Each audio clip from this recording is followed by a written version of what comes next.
How's it going, everybody? It's the Keenest Fox here. This is my channel where I talk about anime, video games, cartoons, most notably Sonic and Ninja Turtles. And today, I'm here to talk about more Ninja Turtles. And today, I wanted to talk about your boy Casey Jones. Everybody's favorite hockey mask vigilante and stuff. Yeah, because honestly, I just feel like this is worth talking about because I've been reading a couple of comics lately, which has really been doing Casey a lot of justice. So I wanted to talk about it here. So this video won't be too long, I hope.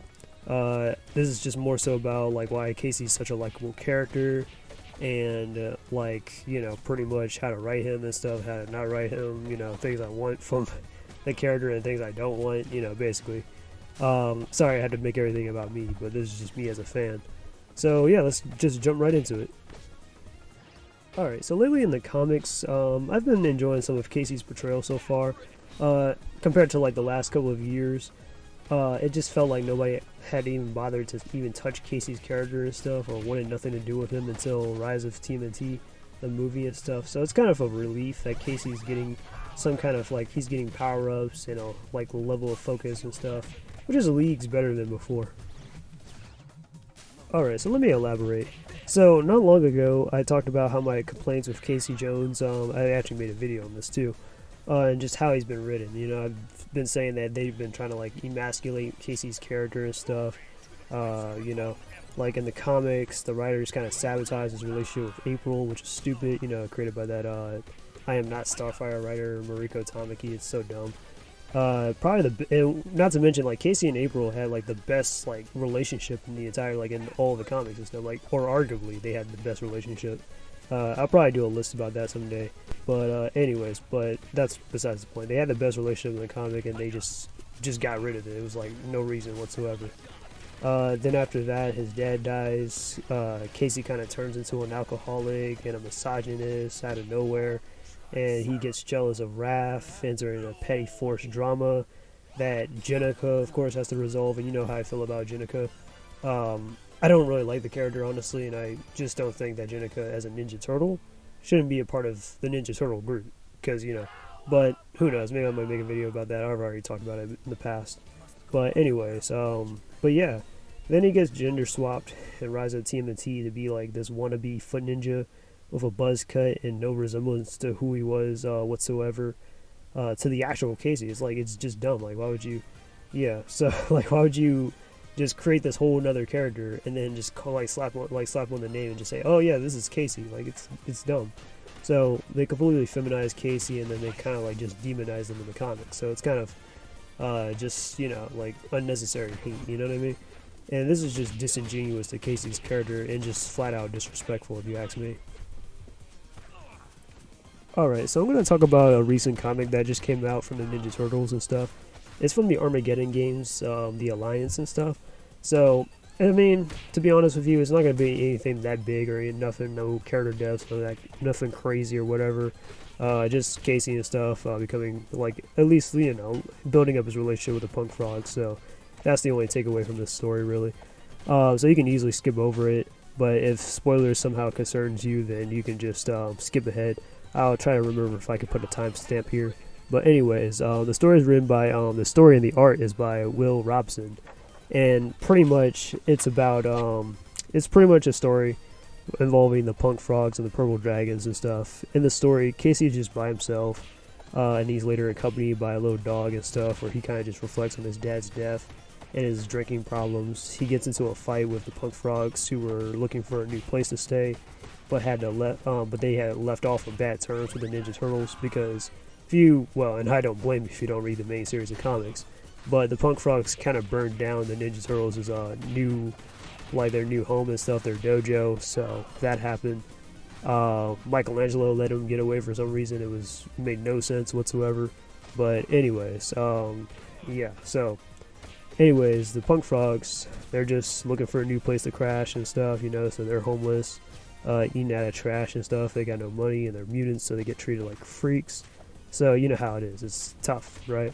So basically, Casey ends up getting into a fight with these guys and stuff. During the fight, the Purple Dragons kind of show up to antagonize the Punk Frogs for being mutants, which Casey ends up fighting alongside them. And after like earning their friendship, Casey helps out April's parents with some moving stuff, and then is invited to actually stay with them and stuff. Because they want to like comfort Casey after the death of his dad and stuff. Even though Casey has a complicated relationship with his dad and stuff, or he had a complicated relationship with his dad. Hun. Still, I mean, he cared for him. That was still his dad. Like it kind of still hurts him. He's still bothered by that. So that's why he turned to drinking and stuff.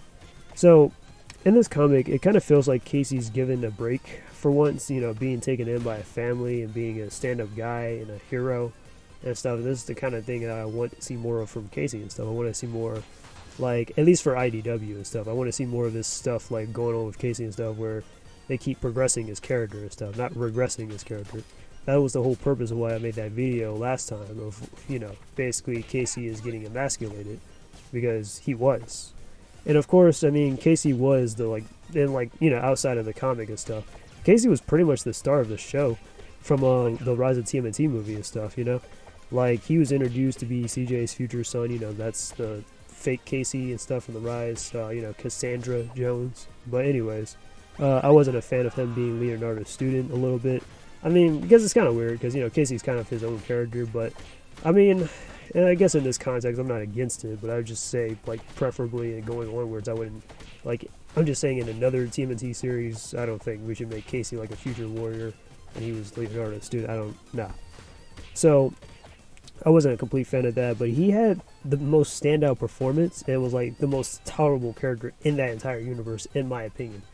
Like, Casey was the most tolerable and the most likable character inside Rise of TMNT, just ever, right?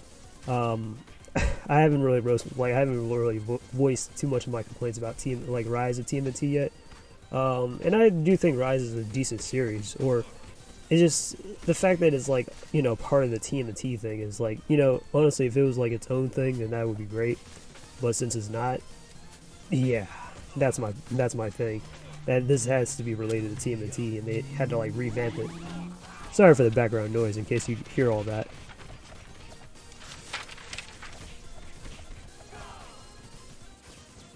Alright, so why is my criticism about this, and why is my just my opinion about Casey so important?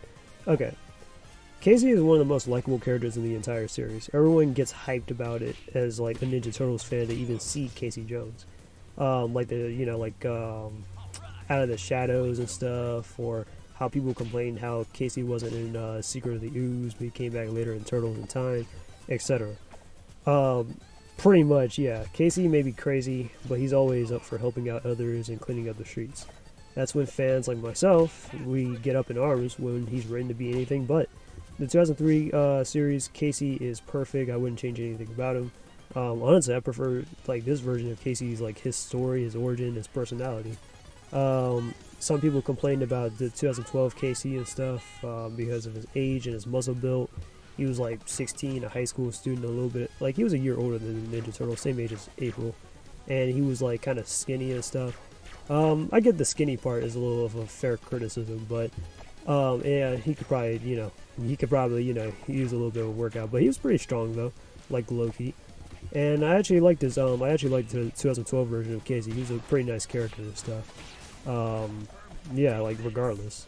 What Rise did at first with the gender swapping Casey, that was kind of ridiculous, and that was just probably one of the most stupidest decisions they've ever made on that show. Aside from making April black and making Master Splinter overweight, those were some pretty dumb decisions. And of course, making Leo I'm not going to go into the whole SJW stuff tirade right now, but anyways. But gender swapping Casey, that was one of the most stupidest decisions they've ever made on that show.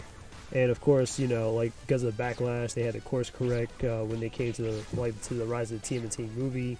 So they basically just wrote in that basically the Casey that we know from the other stuff is basically CJ's son, right? Basically. Yeah, I mean, it kind of hurts a little bit. They had to be related, but I mean, it makes sense, so I get it. And it is what it is. But anyways, so yeah. But it was pretty nice that we got this version of Casey though from Rise. He really, I thought that he was really great. I haven't talked about the Rise movie. I know it came out last year and stuff. But yeah, it was still pretty great.